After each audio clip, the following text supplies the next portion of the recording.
Hello? Is anybody there? Hello? What are you doing in the box? What? Don't know how to get out.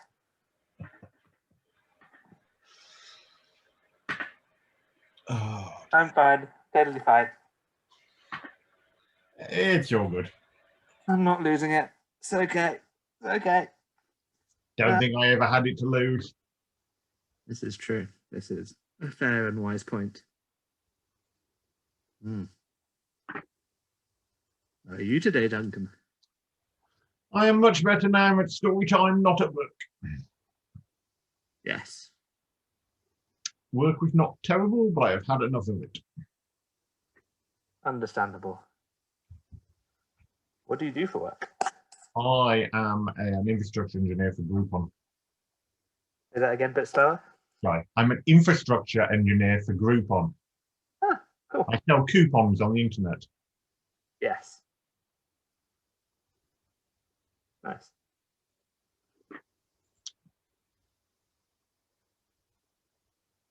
We have a Dom Ossios. Do not know Dom Ossios. I assume it's okay. I feel like I should do a drum roll for Jonathan's beard arriving.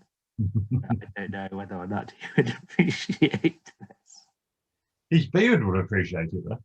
His beard might appreciate it. Oh, Frankie arrived before Jonathan's beard.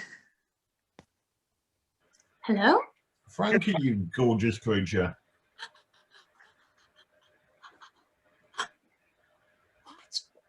Your lighting is less complicated than yesterday. It's back to being merely bisexual.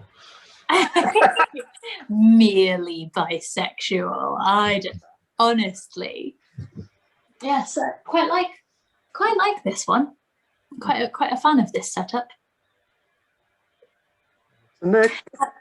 It's a Nick. How are you all doing? How are you all doing? It's a Katie. You had a brief Katie. A brief Katie. Beard gown coordination, Jonathan. Ooh, Jonathan's here with his excellent beard. That would be superb look. Who else have we got? We've got a Kate again. Kate. Welcome back, Kate. Yes. So nice to see you back. We didn't scare her away. I love those dungarees. Dungaree dress. Dungarees made out of curtains. Oh, amazing. What? Are you truly Maria von Trapp?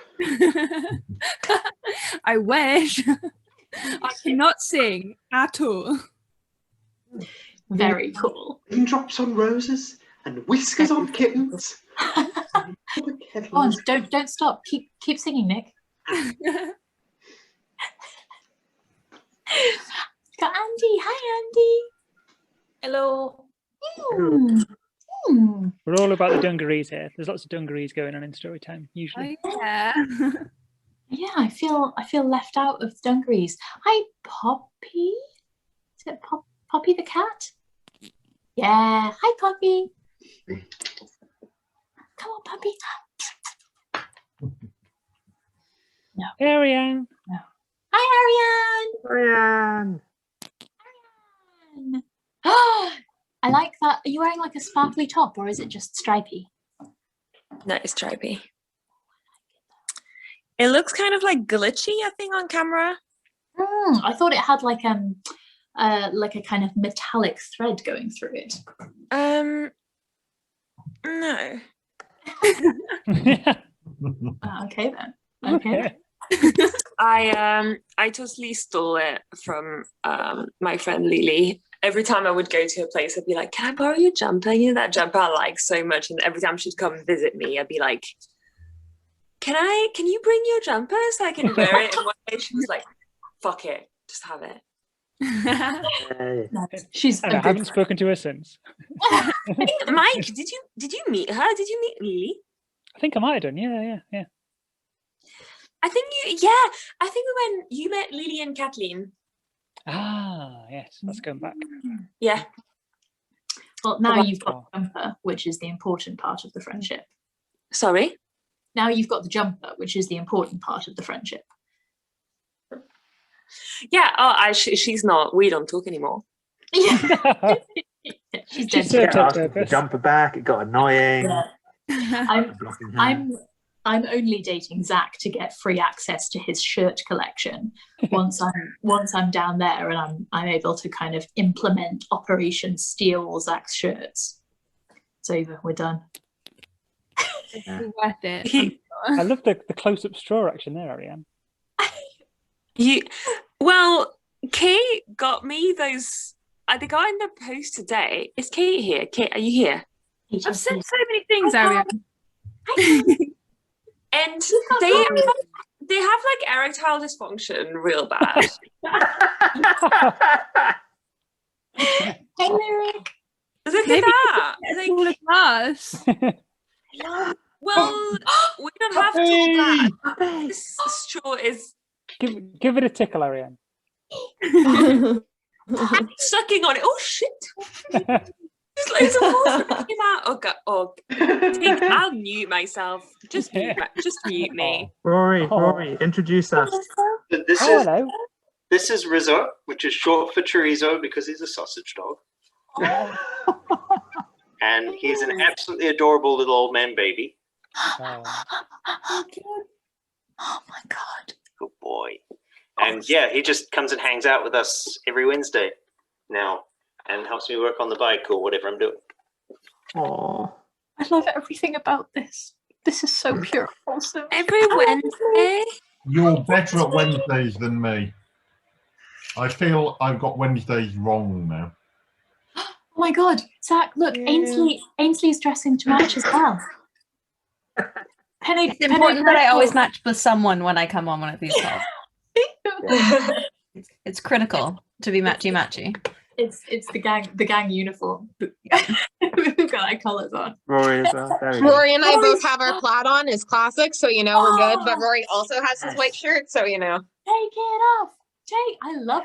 We don't usually get to the bit where Rory takes all of his clothes off till the after chat. So I'm very excited that we're stealing a march today, and it's going to be very thematically relevant for the chapter. Just a little clickbait for you there. Just a little teaser. Cool. Get you all A juiced little up. teaser for 1 minute from now. Yes. Oh, everybody. Oh, I love you so much. Oh, I just got a big proper wave of affection. Oh, it's so nice to come on and get to see your faces and hang out with you. This is nice. I like it. You're going to have proper clickbait of top 7 times Percy was a twin. This one weird trick to get your friends through Corona. Doctors hate her. I'm sorry.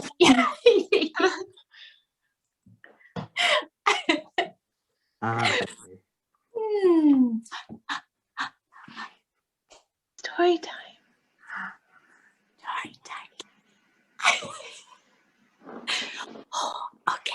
Okay.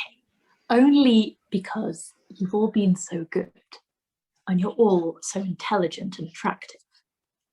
This one time, let's have some story time.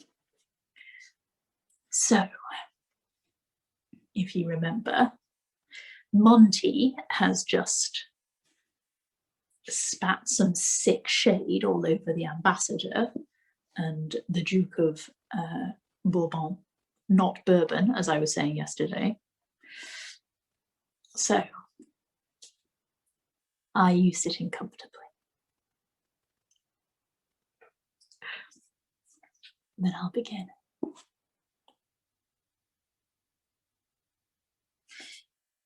It's an impressive performance as far as dramatic storm-offs go, but as soon as I've left Worthington, I realise I've got nowhere to storm off to. I look around for Percy.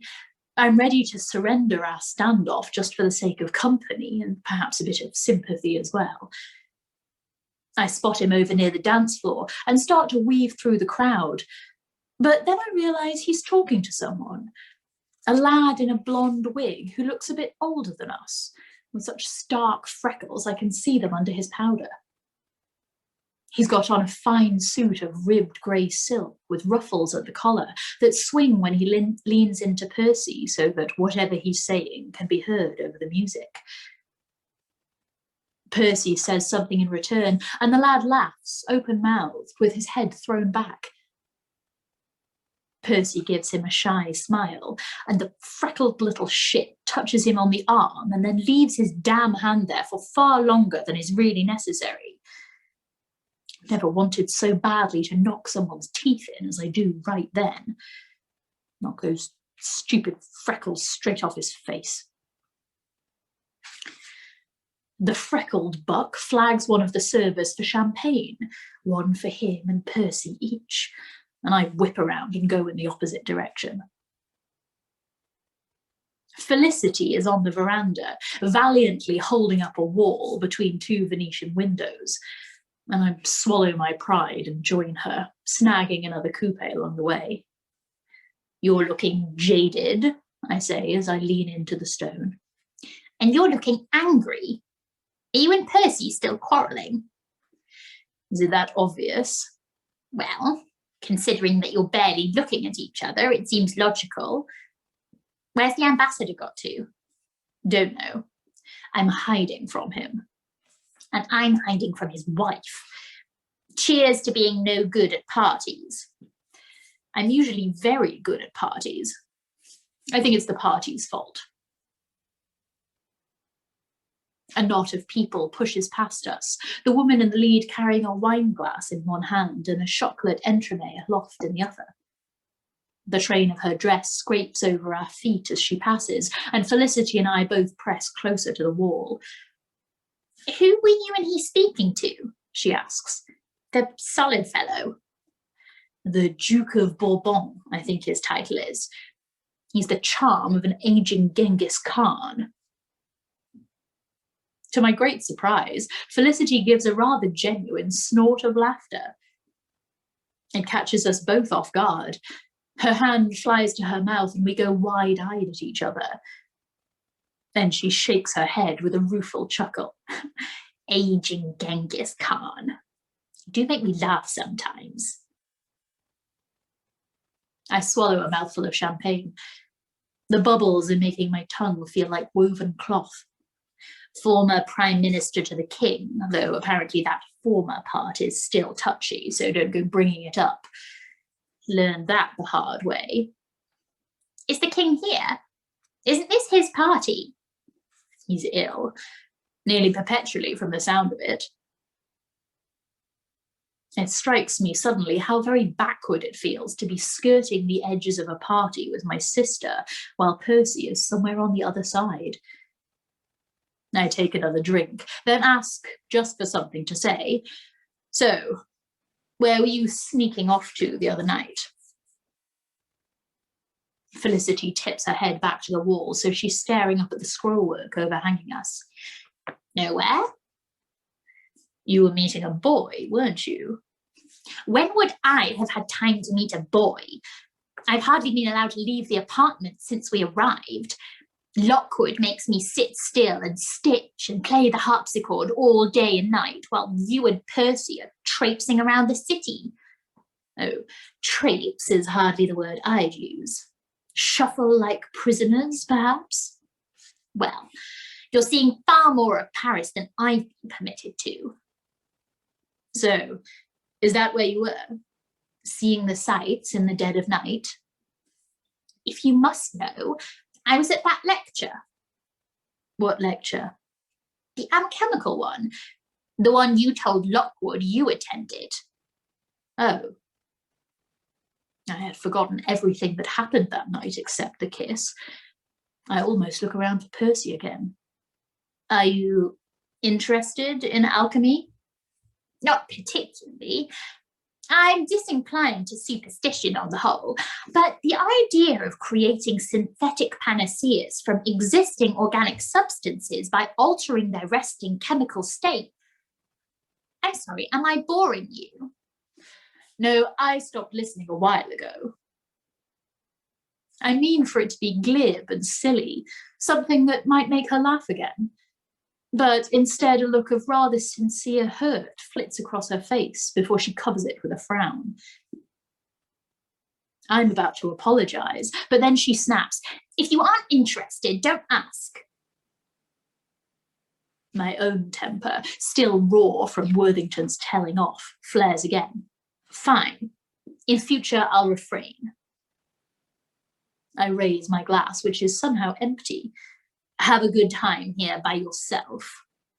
Enjoy avoiding the ambassador, she replies, and I wander off before I can decide whether she was being mean. As much as I like crowds and champagne and dancing, I feel like I'm starting to sink into this party and be swallowed by it. A strange panic spawned from all the filigree is sitting right at the edge of my mind. It's the sort of feeling I would usually combat by sneaking away with Percy and a bottle of gin. And Percy is off somewhere having his arm touched by that lad whose freckles look like a pox. So instead I wander along the veranda, losing tally of how much I've had to drink. I stop and rest my elbows upon the rail, surrounded on all sides by rustling satin and a language I can hardly speak, and feeling very, very alone. Then, from beside me, someone says, "You look lost."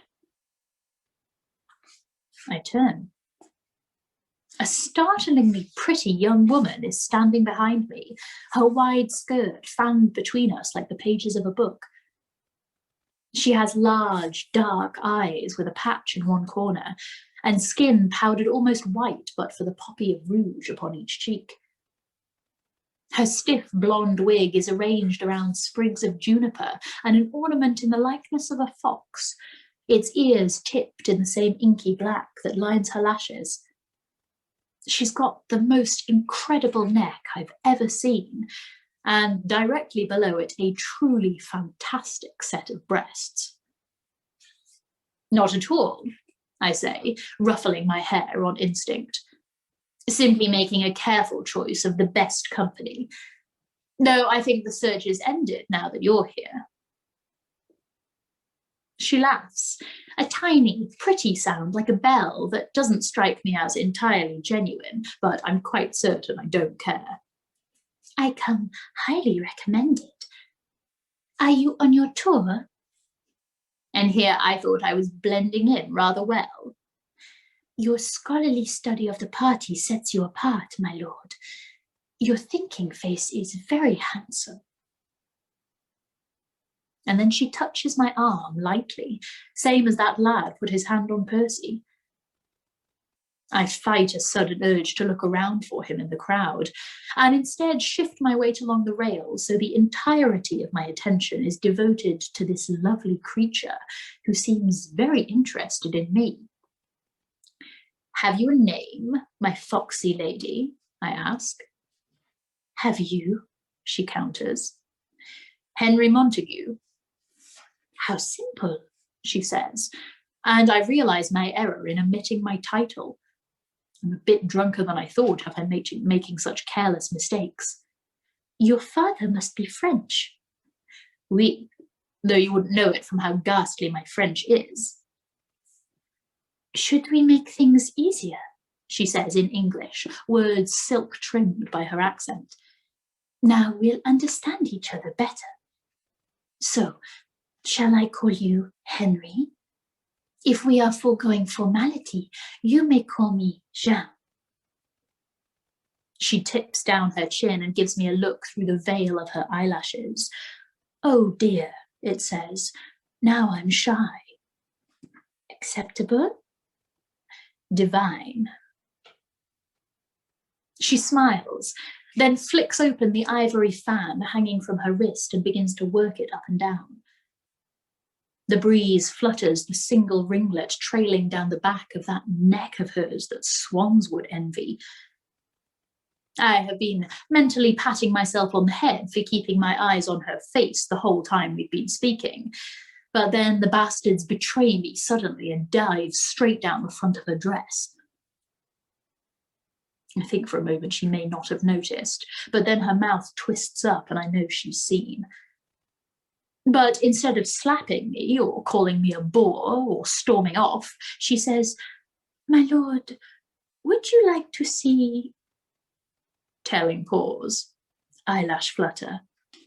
"More of Versailles?" You know, I believe that I would. Though I'm short a guide. Perhaps you'll allow me. But this party seemed to be just picking up speed. I'd hate to drag you away. Life is filled with sacrifices. Am I a sacrifice? One I'm happy to make. Zooms, this girl is fun. And right now, I need a bit of fun. Get my mind off Worthington and the damn Duke and Percy and that handsome bastard with the freckles pulling his hands all over him. I offer her my arm. Lead the way, my lady.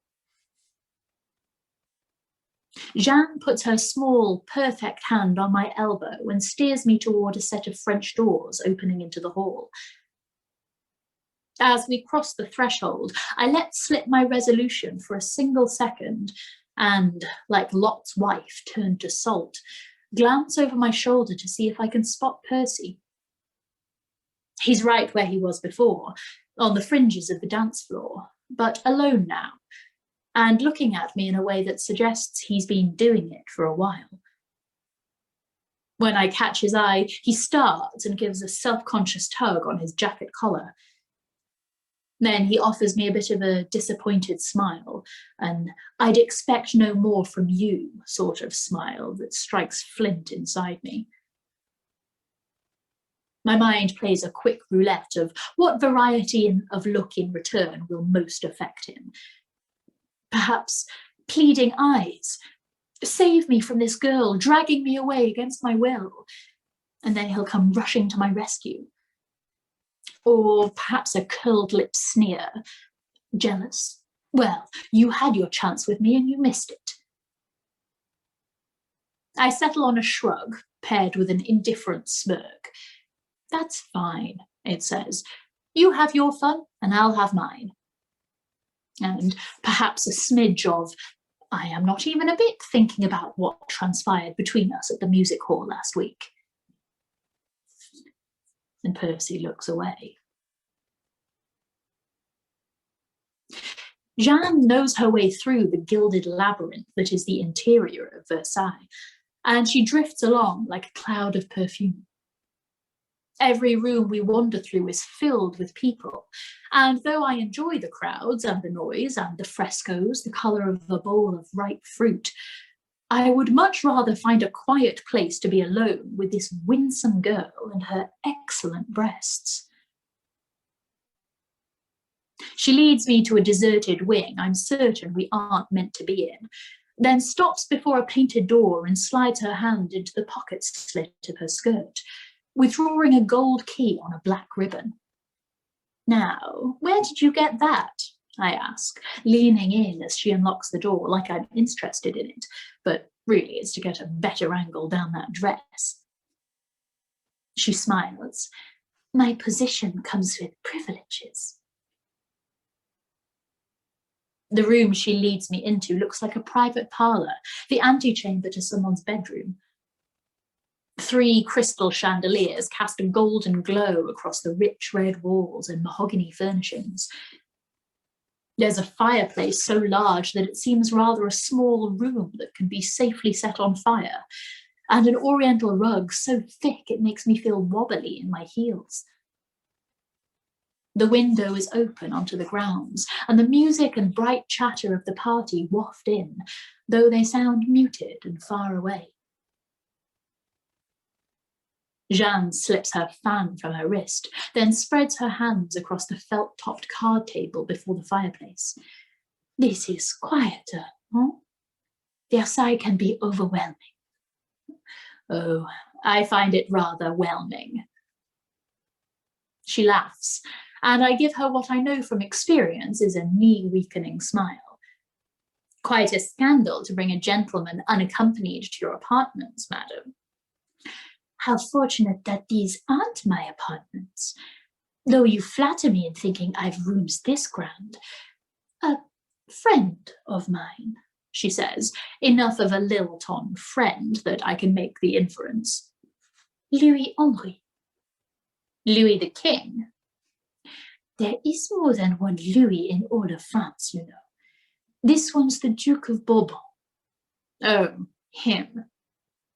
You sound as though you've met. Yes, we had words.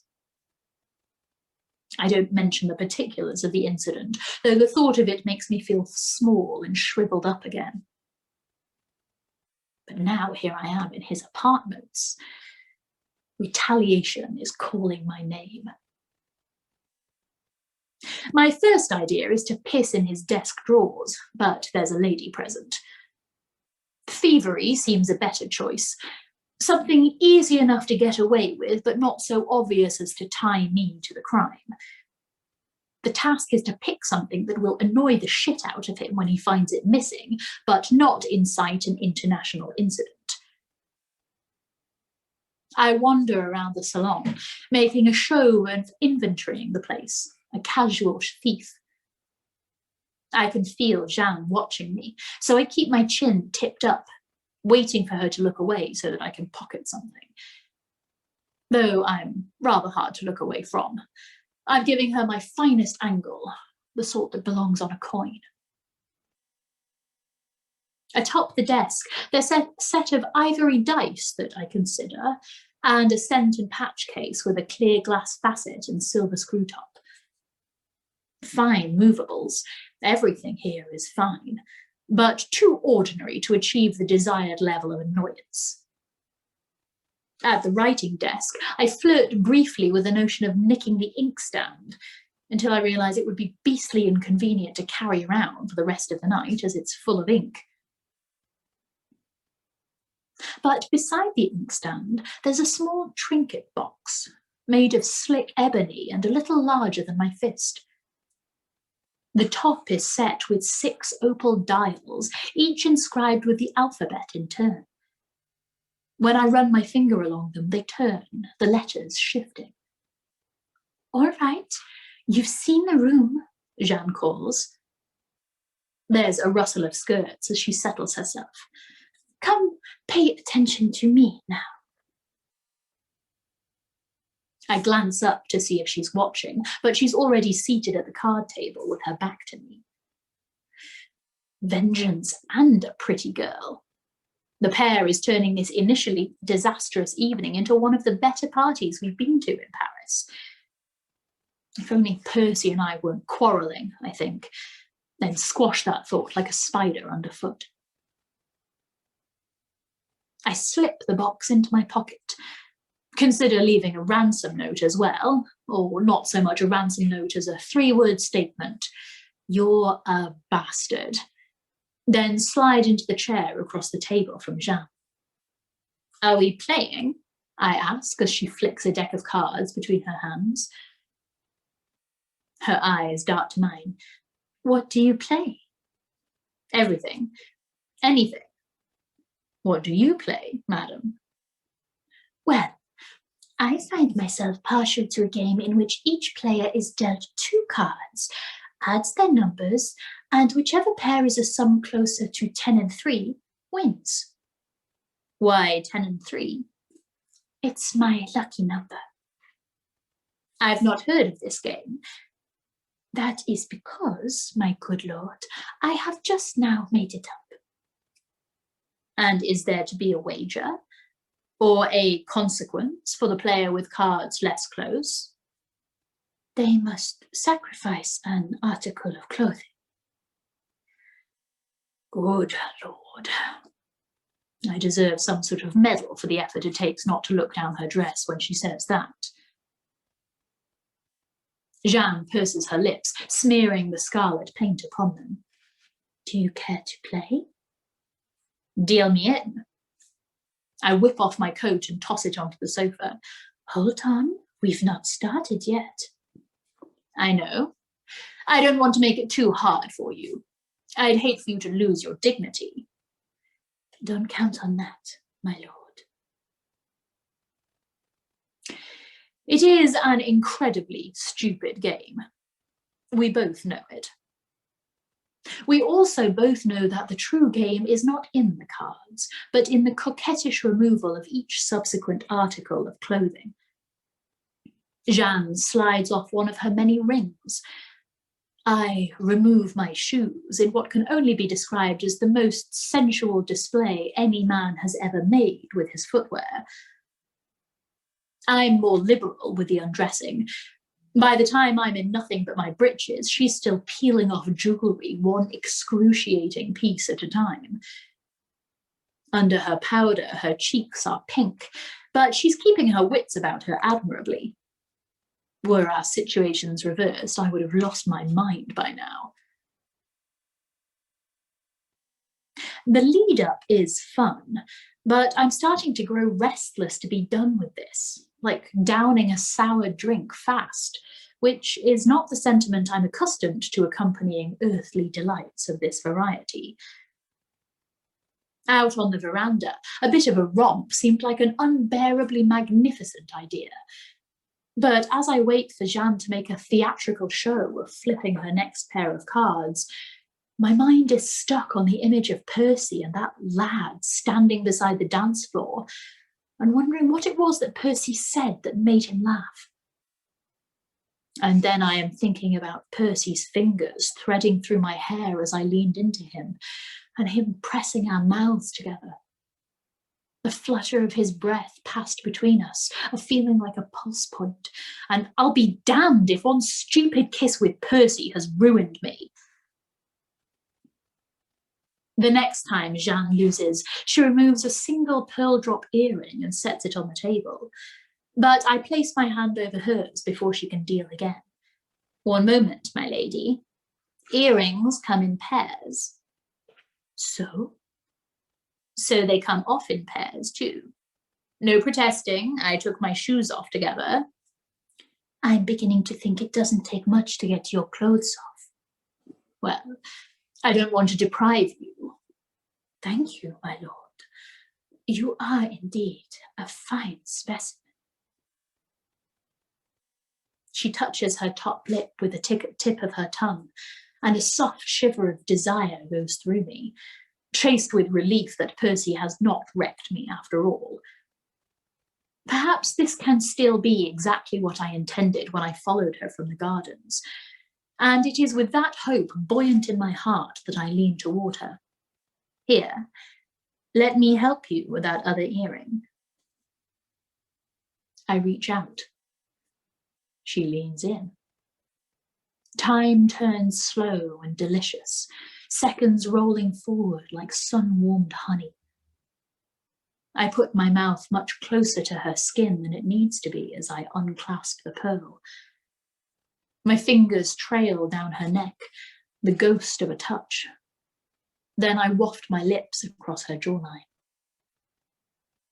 And, as I knew would come to pass, she puts a finger beneath my chin, tips my mouth toward hers, and kisses me. But my first thought is not how absolutely gorgeous it is to have this pretty thing at last putting her lips upon mine. It is how much better it was the week previous when it was Percy doing the same. I nearly swat the air like that might clear Percy from my head as though he were a gnat. Instead, I put my hands on those two magnificent breasts that have been staring me down the whole evening and distract myself with the business of freeing them from their casings, and I am not thinking about Percy, not even a bit. Aristocratic ladies, it should be noted, wear a beastly lot of clothing, particularly at parties. I could strip to nothing in 20 seconds if given adequate motivation, and she's more than adequate. But undressing Jeanne is not as easy as it was when I imagined it every time she removed another piece of jewellery. My mouth is still on hers as we stagger to our feet, so I haven't even got a good view of what it is I'm meant to be ripping off. I take a guess and tear at the laces until something snaps and the stomacher falls away, which at least pops her breasts from their breast prison. But then there's a ghastly cage around her waist with petticoats and corsets and a chemise, and I swear to God there's another corset under that, and then a whole creative other layer of who knows what, but I'm certain it's simply there to keep me from her skin. Perhaps fashion is just a reinforcement of a lady's chastity, in hopes that the interested party may lose interest and abandon any deflowering attempts simply for all the clothing in the way. In contrast, Jeanne only needs undo 4 buttons on the flap of my breeches and then slide them down my hips, which is just unfair. Her fingers wend their way up my spine, and I'm shocked suddenly from the moment by the memory of Percy's hands there, his palms parentheses around my ribcage and a touch that made me feel hungry and breakable. His legs wrapped around me, the sound of his short, sharp breath when I put my lips to his neck. God damn it, Percy. I let go of Jeanne just long enough to unfasten the buttons at my knees and get my breeches around my ankles. Then I kick them onto the sofa in a high arc.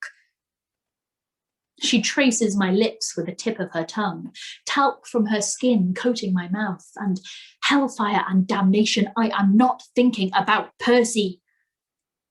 I put my arms all the way around her, jerking her toward me. Then, from behind us, the door latch snaps, and someone says, "What's going on?" I whip my hands out of Jeanne's dress, nearly losing a finger in the process since I've somehow gotten tangled in the back lacings of her corsets. The Duke of Bourbon fills the doorway to the room, 2 more lordly-looking gentlemen at his sides, all of them with their mouths gaping like beached fish. I let fly a choice 4-letter word and try to shield myself with the massive cage Jeanne has strapped to her waist. The Duke squints at me. God, Disney? Yes. Evening. Bourbon, wasn't it? His face sets. What the devil are you doing here? To be clear, I say, edging toward the sofa where my clothes are piled and cursing myself for having made such a dramatic show of flinging them away. I have to drag Jeanne with me to be certain I stay concealed. Here, as in Versailles, because I was certainly invited. In my apartments. What are you doing in my damned apartments? Oh, you mean here as in here? You vile little rig, just like your... His face is going red and I brace myself. But his attention is commandeered by Jeanne, still standing bare-breasted at my side. Mademoiselle Lebré, cover yourself for God's sakes, he snapped. Jeanne starts tugging at her corset, which does less to cover her and more to emphasize the fact that she's not. The 2 other men are gaping at her chest, and Bourbon looks like he's about to commit homicide upon anyone within an arm's distance, and I am well versed in seizing the moment. So I snatch my clothes off the sofa and make my escape straight out the open window. Which is how I come to be running through the gardens of the Palace of Versailles, dressed only as nature intended. I round a hedgerow flanking the orangery, realizing that beyond actually fleeing the scene, I have no exit strategy. I have a strong sense I'm being chased, and I haven't time to stop on the lawn and redress. I try to pull my breeches back on as I go and nearly lurch face first into the shrubbery, so I choose to keep my clothing bundled up in front of my most vulnerable parts and continue my flight. I skirt the wall of the palace, trying to avoid the windows and stay between the topiaries. There isn't an empty room, nowhere I could dart in and hide or re-robe myself. I'm disoriented and distracted and go farther than I intend to. When I round the next corner, I find I am in the courtyard, partygoers spilling down the stairs and into the bright lights. I stop dead, which is a fatal miscalculation on my part because a woman sees me and shrieks. And then everyone turns to stare at me. The Viscount of Disley, standing in the courtyard, with his hair askew and a woman's powder smeared across his face like flour, and also without a stitch of clothing on. And then, because fortune is a heartless bitch, I hear someone behind me say, "Monty?" And of course, there is Percy, standing beside Felicity, who for the first time in all her born days seems too shocked to be smirking, and with them the Lord Ambassador and his wife. We all gape at each other, or rather, they gape at me. There's really nothing to do but pretend I'm fully clothed and in control of the situation. So I walk up to Percy and say, "There you are. I think we should be going." They're all staring at me. The whole courtyard is staring at me, but it's Percy and Felicity that I feel the most. Felicity's got her fish mouth in place, but Percy's shock is starting to fade and he looks embarrassed. Of me or for me, it's hard to say. "My lord," the ambassador says, and I turn, still trying to play dead casual. His wife squeaks. "Yes, sir." His face is scarlet. "Have you any possible explanation for your current state of dress?" "Undress," I correct him. "And thank you so much for a lovely evening. It's been quite revealing. But we're expected home, so we'll hear from you soon. We should have you for supper before we move south. Percy? Felicity?" I would take their arms, but my hands are otherwise occupied. So I tip my chin up and begin to walk away and hope to God they will follow me. They both do, though neither says a word. When we are at last installed again in our carriage by some rather wide-eyed attendants, I drop my shield and start to shuffle back into my breeches. Felicity throws up her hands with a shriek. "Dear God, Monty, my eyes!" I arch my back, trying to wriggle in without striking my head on one of the hanging lanterns. "Shame you haven't your attractive specs on." "What were you doing?" "Look at what I'm wearing and make an educated guess." I fasten my breeches, then look over at Percy, who is staring forward, stone-faced. "What's the matter with you?" His mouth tightens. "Are you drunk?" "Excuse me?" "Are you drunk?" he repeats. "Have you ever seen him sober?" Felicity says under her breath. Percy still staring away from me, though that stare is turning into a glare. "Can't you control yourself? Ever?" "I'm sorry, are you getting on me to behave? You aren't exactly a saintly enough candidate to be delivering a morality lecture, darling." "Do you think I could ever act the way you do and get away with it?" "What does that mean?" "Look at me and take a guess." "Really? You want to have that conversation right now? You let everyone walk all over you because your skin's a bit dark." "Oh, dear God, Monty, stop," Felicity says. "But if you'd grow a spine, I wouldn't have to stand up for you because you do it yourself." He looks for a moment, too astonished to speak. Felicity's gaping at me too, and I have a deep sense I have said something very wrong. But then Percy tips his chin up. "If that was me, caught naked with some person at the palace, I wouldn't have been permitted to walk away from that garden the way you just did." I start to say something, but he interrupts, his voice slicing. Aren't you tired of this? Aren't you tired of being this person? You look like a drunken ass all the time, all the bloody time. It's getting what, Percy? He's not going to say it, so I offer up the word for him. Embarrassing. Are you embarrassed of me? He doesn't reply, which is answer enough. I wait for defiance to filter through me, but instead I'm filled with it too. That hot, rancid shame rising like a fetid tide. Who was she? Felicity demands. It was a she, wasn't it? I pull my shirt over my head with a bit more force than is needed. The collar snags my hair. A girl I met. And what happened to her? I don't know, I bolted. You were caught with a woman and then you left her there. Monty, you tomcat. She'll be fine. They didn't chase me down. Because you're a man. So? It's different for women. No one condemns a man for that sort of thing, but she'll carry that with her. It won't matter. She's someone's mistress. She's just a whore. Felicity's hands fist around her dress, and for a moment I think she may slap me. But the carriage strikes a rut and we're all three nearly unseated. She catches herself on the window treatments, then glares at me again.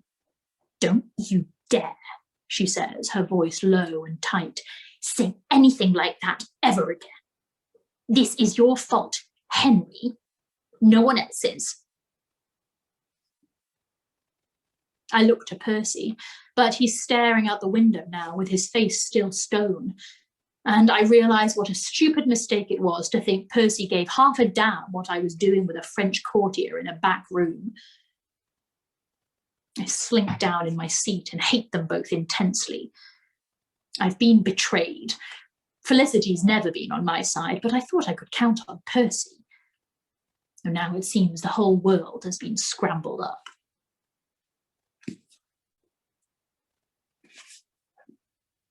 Six. I intend to sleep the next morning until I can sleep no more, but Sinclair wakes me early. The sky outside my window is still opaline with the sunrise. It takes me a while to rally myself to get out of bed, partly because I'm wrung out and partly because I'm absolutely writhing at the thought of looking Percy and Felicity in the eyes. Mostly Percy. I'm also feeling worse than I expected. I didn't think I had drunk that much, thanks to the Lord Ambassador's blockade, but my stomach won't sit still, and my whole body feels as though it's been dragged behind a carriage. I roll from bed after at least a half of an hour and scrub water from the basin in the corner across my face. I'm lightheaded and wobbly when I raise my head to the glass, and I stagger sideways, stepping directly onto my balled-up coat from the night previous. A sharp stab of pain goes through my foot, and I sit down hard with a yelp. I've stepped upon the box I picked up in the Duke's apartments. It's still in the pocket of my coat with its edges snagged in the stitchery. It's stranger in the daylight and away from the delirious shine of the party. I spin the dials round, spelling out the first few letters of my name. In the wake of my grand exit, I forgot I took it, though now the same sort of savage pleasure I got the night before at pocketing it comes back, which is the only good thing about the morning thus far. Tuck the box into my coat pocket, a reminder that I am somewhat clever and not everything is terrible. When I finally drag myself from my room, I find that we are packing. The servants have trunks open and spread out across the sitting room. A few are being hauled below stairs. Felicity is at the breakfast table, staring at her novel with too much determination to be natural, and Lockwood is beside her, a damask banyan over his suit and his eyes fixed upon my bedroom door, waiting for me. The news of my display has most certainly reached him. Nothing travels quite so swiftly as gossip. Mr. Lockwood stands up and fastens his banyan as furiously as I've ever seen anyone fasten anything. I see I have been too lax in my discipline. Discipline, I repeat. All the banging luggage has got a headache throbbing against my eyes. We're on our tour. We're meant to be having a good time. A good time, yes, but this, my lord, is unacceptable. You shamed your hosts who were kind enough to bring you to a social event you should have been grateful to attend. You debased your father's good name before his friends. Each one of your foolish actions reflects as much upon him as it does upon you. You, he says, his voice pinched up as tight as his forehead, are an embarrassment. Several hours from now, I will certainly think of a retort to this, a perfect combination of wit and defiance that would leave him stumbling. But in that moment, I can't think of a damn thing, so I stand there, struck dumb, and let him scold me like a child. I did warn you, Lockwood says, as did your father, that inappropriate behaviour would not be tolerated. So you and I will be returning to England forthwith. I swear the floor drops out from beneath me at the thought of seeing my father again so much quicker than I anticipated, and under such grim circumstances. However, Mr. Lockwood continues, as I'm responsible for seeing your sister to school, we'll be departing for Marseille this morning to deliver her before we return. At the table, Felicity winces a little, but Lockwood takes no notice. Once Miss Montague has been installed, Mr. Newton will go north to Holland, and you and I will leave for England, where you will take responsibility before your father for your actions. Don't come back at all. I can still hear him say it. I don't want to go home, I say, and my feeble attempt to varnish over my panic turns the word far more petulant than I intend. It wasn't that bad. My lord, your behaviour was disgraceful. Doubly so since you deny the impropriety. You are ashamed to yourself and to your family name. He's brandy-faced and reckless now, and even as he speaks again, I can see that he doesn't mean to say it, but it doesn't matter because he does. No wonder your father doesn't want you around. I want to knock his nose flat for saying that. Instead, I throw up on his slippers, which is only slightly less satisfying.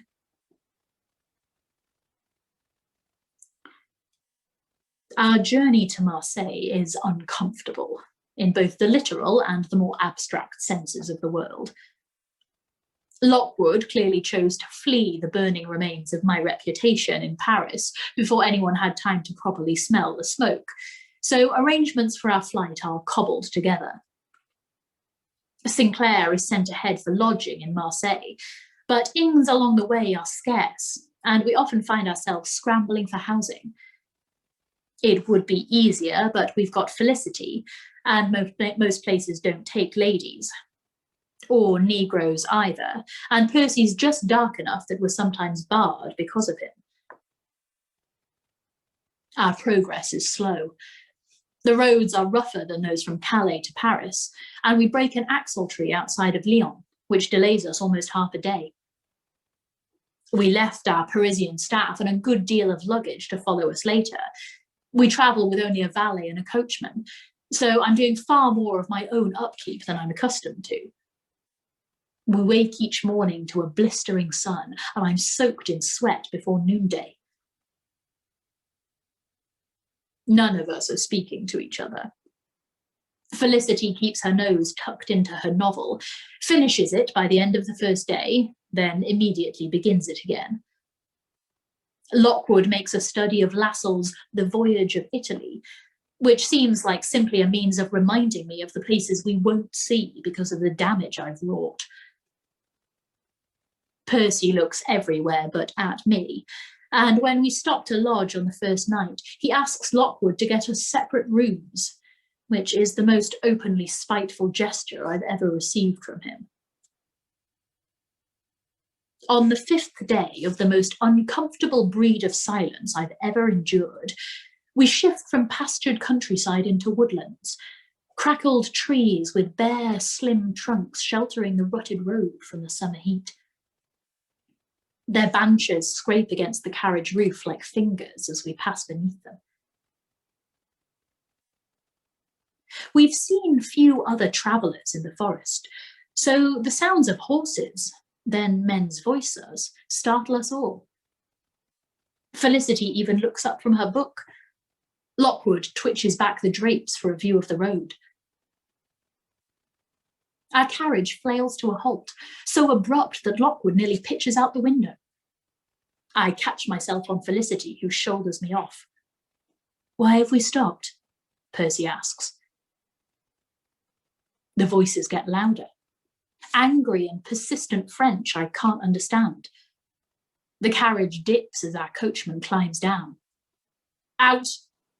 a voice barks. "Tell your passengers to disembark, or they will be made to." The carriage bounces again, then there's a crack. A moment later, one of our trunks drops past the window and smashes against the ground.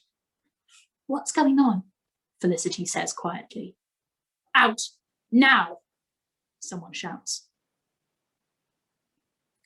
Lockwood peers through the gap in the drapes, then snaps back into his seat. His face is white. "Highwayman," he says under his breath.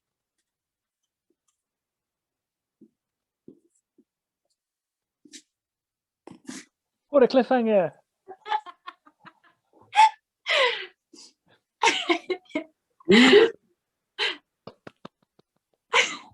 Highwayman versus pirates.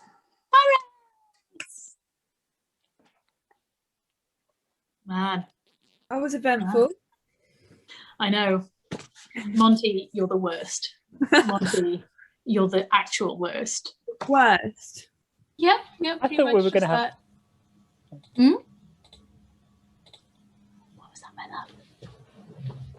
I was going to say I thought we were going to have a nice male character this time, but he's an absolute arse. No, I was going to say we get a male lead, but it turns out he's terrible. It's all going to be okay, I promise. Character development, ahoy. We'll all be okay. His character definitely needs some development. Yeah. Yeah. Oh, yeah. Yeah. He's the absolute pits. I mean, we've had more terrible men. It's just we don't get to see inside their heads. Yeah. At least Felicity's great. Baby feminist. Yeah. Oh, just you wait. Just you wait till you find out more. Woo! Woo! I mean, yes. Well. So, Highwayman. Before she has a torrid affair with Mary Wollstonecraft. Yes! Ah! I want to read that fic. I want to read that fic. Do it, write it. Read that fic. I want to read the fic.